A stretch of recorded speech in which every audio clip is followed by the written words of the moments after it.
Sir ఇప్పుడు మనకి అశ్వగంధ కూడా చాలా ఫేమస్. అశ్వగంధ చూర్ణం. అది వాడేటప్పుడు మనం కొంచెం జాగ్రత్తగా ఉండాలి అని అంటారు. ఎందుకు?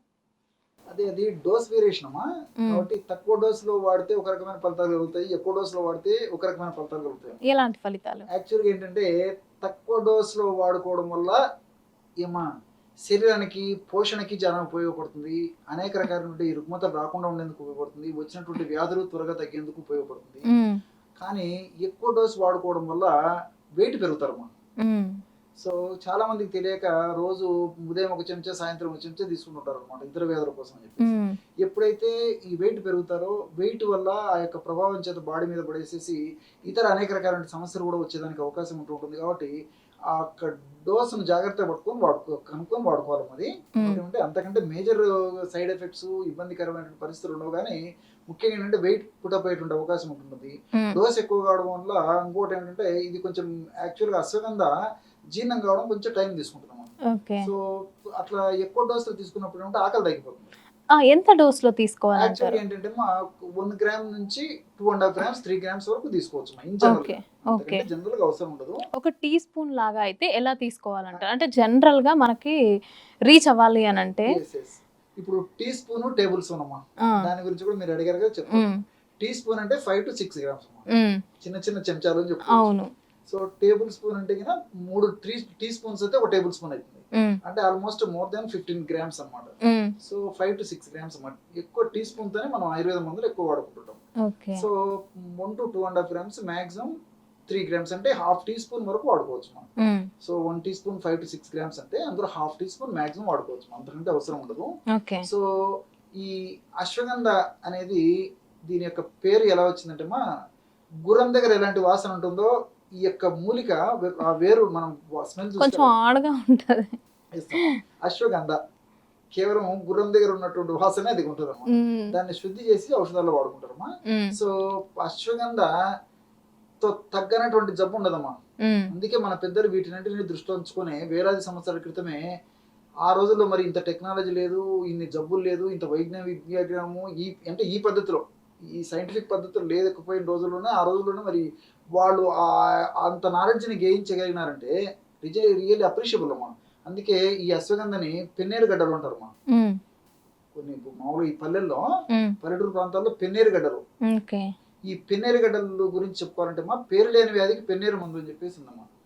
పేరు లేని వ్యాధికి పెన్నేరు మందు. సో ఒక వ్యాధి గురించి సరిగ్గా మనకు ఐడియా ఉండదమ్మా. పూర్వకాలం కొన్ని వ్యాధులు ఉంటున్నాయి. హ్మ్. ఇప్పుడు ప్లేగ్ ఉండింది. ఈ రోజు హ్మ్. ప్లేగ్ లేదు. రేపు వస్తుందో రాదో చెప్పలేము. ఒకప్పుడు కరోనా విపరీతంగా విజృంభించింది. అవును. ఈ రోజు అడపదడప కనిపిస్తుంది. అసలు ముందు ఉంటుందో చెప్పలేము, లేదో చెప్పలేము. కొన్ని వ్యాధులు వస్తుంటాయి, కొన్ని పోతుంటాయి, కొన్ని కొత్తవి తటస్థపడుతుంటాయి, కొన్ని వాటి రూపురేఖలు మార్చుకుంటుంటాయి. సో ఈ విధంగా రకరకాలమ్మా. ఒకానొకప్పుడు హెచ్ఐవి విపరీతంగా ఉండింది. ఇప్పుడు అంత తీవ్రత లేకుండా అయిపోయింది. అవును. అదేవిధంగా ఇప్పుడు హెపటైటిస్ బి సో ఒకానొకప్పుడు ఎక్కువైపోయింది, మధ్యలో తగ్గిపోయింది, మళ్ళీ పెరుగుతోంది. హ్మ్. సో కొన్నిటికి వ్యాధికి నిర్దిష్టంగా పేరు కూడా పెట్టలేనటువంటి పరిస్థితి ఉంటుందమ్మా. ఓకే. సో అందుకే ఇప్పుడు ఫర్ ఎగ్జాంపుల్ హెపటైటిస్ గురించి చెప్తే hepatitis A, B, C, D, E విధంగా చెప్పాల్సిన పరిస్థితి ఏర్పడుతుంది అనమాట. సో పేరు అందులో ఇంకా లేని B1, B2 అవన్నీ కూడా ఉంటాయి. అందులో కొత్త ఎన్నో వస్తాయమ్మా.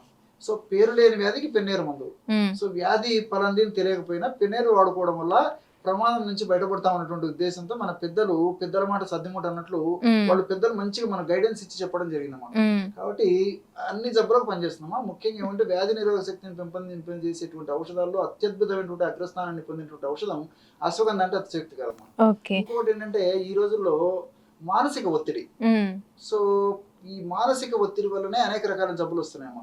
చిన్న పిల్లల నుంచి పెద్దల వరకు టెన్షన్ లైఫ్. ఈ మానసిక ఒత్తిడి నుంచి మనం దూరం పోలేమమ్మా. సాధ్యం అవును. కాదు. ఆధునిక మానవునికి మనం చెప్పగలం కానీ కొంతవరకు దాన్ని కంట్రోల్ చేసుకోవచ్చు తప్ప ఒత్తిడి రహిత జీవితాన్ని మనం పొందలేమమ్మా. హ్మ్. అది సాధ్యం చెప్పడం సులువు కానీ ఆచరణ మాత్రం సాధ్యం కాదు. సో ఇలాంటి పరిస్థితుల్లో ఒత్తిడిని తగ్గించేందుకు అత్యద్భుతమైన ఔషధం అశ్వగంధ. సో రెగ్యులర్‌గా ఈ అశ్వగంధ చూర్ణం వాడుకోవడం వల్ల మనలో ఉన్నటువంటి మానసిక ఒత్తిడి తగ్గిపోతుందమ్మా. మానసిక ఒత్తిడి ఎప్పుడైతే తగ్గిపోతుందో జబ్బులు రాకుండా ఉంటాయి. వచ్చినటువంటి జబ్బులు కూడా త్వరగా తగ్గిపోతాయి. ఓకే. ఇది ఏ టైంలో ఏ విధంగా తీసుకోవాలంటారు? ఇప్పుడు అశ్వగంధ చూర్ణం మనకు మార్కెట్‌లో దొరుకుతుంది. హ్మ్. టాబ్లెట్స్ మార్కెట్‌లో దొరుకుతాయి.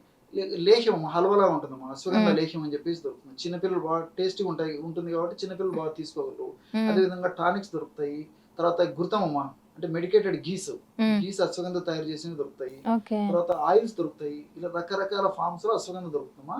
సో టాబ్లెట్స్ అయితే ఒక 1 గ్రామ్ టాబ్లెట్ అయితే పొద్దున ఒకటి సాయంత్రం ఒకటి వేసుకోవచ్చు. 500 మిల్లీగ్రామ్స్ టాబ్లెట్ అయితే పొద్దున నుండి సాయంత్రం నుండి వేసుకోవచ్చు. ఏమో విత్ వీలైనంత వరకు పాలతో తీసుకోవడం మంచిదమ్మా. ఓకే.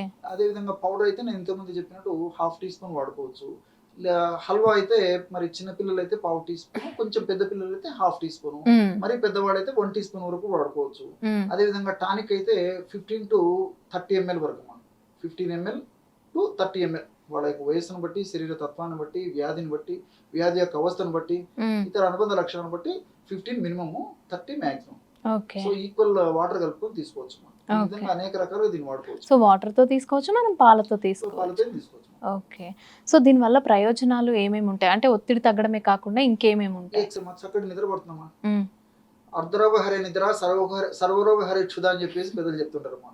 సో మంచిగా నిద్రపోవడం వల్ల సగం జబ్బులు తగ్గిపోతాయి. మ్మ్. అంటే అర్ధరోగ హరే నిద్ర సగం జబ్బులు తగ్గిపోతాయి, వచ్చిన జబ్బు కూడా సగం తగ్గిపోతుంది. మ్మ్.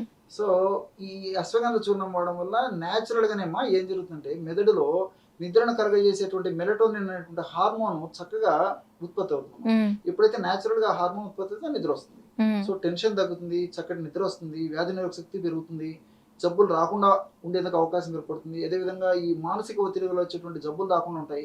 ఈ విధంగా అనేక వ్యాధులు వచ్చిన తర్వాత తగ్గేదానికి, వ్యాధులు రాకుండా ఉండేదానికి కూడా ఈ యొక్క ఇది ఉపయోగపడుతుందమ్మా. ఇంకోటి ఏంటంటే ఈ అశ్వగంధ యొక్క మరొక గుణం ఏంటంటే విపరీతమైనటువంటి ఎనర్జీని క్రియేట్ చేస్తుందమ్మా. మ్మ్. అందుకే ఈ అశ్వగంధ మీరు ఎక్కడైనా మనకు ప్రోడక్ట్ చూసినప్పుడు ఆ గుర్రం గుర్తేస్తారు. ఉన్నటువంటి వాటిల్లో ఈ అనిమల్స్ లో కూడా ఈ గుర్రానికి ఎనర్జీ ఎక్కువ ఉంటుంది. శక్తి అంత దూరం పరిగెత్తినప్పటికీ అంత శక్తి ఉంటుందమ్మా గుర్రానికి. మ్మ్. సో ఆ విధంగా ఈ అశ్వగంధలో ఉన్నటువంటి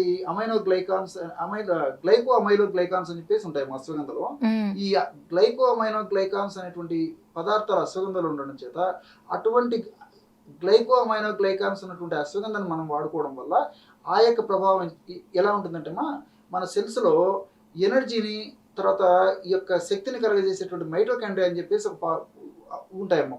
మ్మ్. మైటోకాండ్రియా అని చెప్పేసి బాగా ఉంటాయి మ్మ్. ఆ సెల్లో. మ్మ్. ఆ మైటోకాండ్రియాను ఎక్కువగా ఉత్పత్తి చేసేందుకు, మైటోకాండ్రియాను ఎక్కువ స్టిమ్యులేట్ చేసేందుకు ఈ అశ్వగంధ ఉన్నటువంటి గ్లైకో అమైనో గ్లైకాన్స్ ఉపయోగపడతాయమ్మా.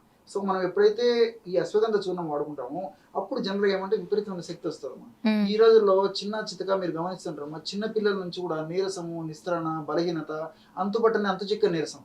సో వాళ్ళకు మంచి ఆహారం తీసుకుంటుంటారు. అదేవిధంగా ఏదైనా సమస్య వచ్చినప్పుడు వైద్యుల దగ్గర మందులు తీసుకుంటుంటారు.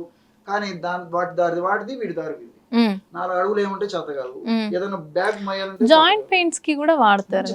రుమాటిక్ జాయింట్ పెయిన్స్ లో కూడా ఇది బాగా ప్రూవ్ అయిందమ్మా. మ్మ్. సో రీసెర్చ్ కూడా ప్రూవ్ అయింది. జాయింట్ పెయిన్స్ కూడా అశ్వగంధ చూర్ణం చాలా చక్కగా వాడతారు. ఓకే. అదే విధంగా కొన్ని రకాల చర్మ వ్యాధులు కూడా వాడతారమ్మా. మ్మ్. సో నేను ఇంతకుముందు చెప్పాను కదమ్మా, పేరు లేని వ్యాధికి పెన్నేరు మందు. మ్మ్. వైద్యులు యుక్తితో అనుపానంతో వివిధ రకాల వ్యాధులకు వాడుకోవచ్చు. Thank you sir. ఇక్కడి వరకు వచ్చి మాకు ఈ ఆయుర్వేదం గురించి, అశ్వగంధ చూర్ణం గురించి చెప్పినందుకు thank you so much. So చూసారు కదా, అశ్వగంధ చూర్ణం అనేది మనం ఏ రకంగా అయినా వాడచ్చు. అసలు జబ్బు ఏంటిది అని తెలియకుండా కూడా మనం వాడితే దాదాపు అది క్యూర్ అయ్యే అవకాశం ఉంది అనేసి అని చెప్తున్నారు. సో ట్రై చేయండి.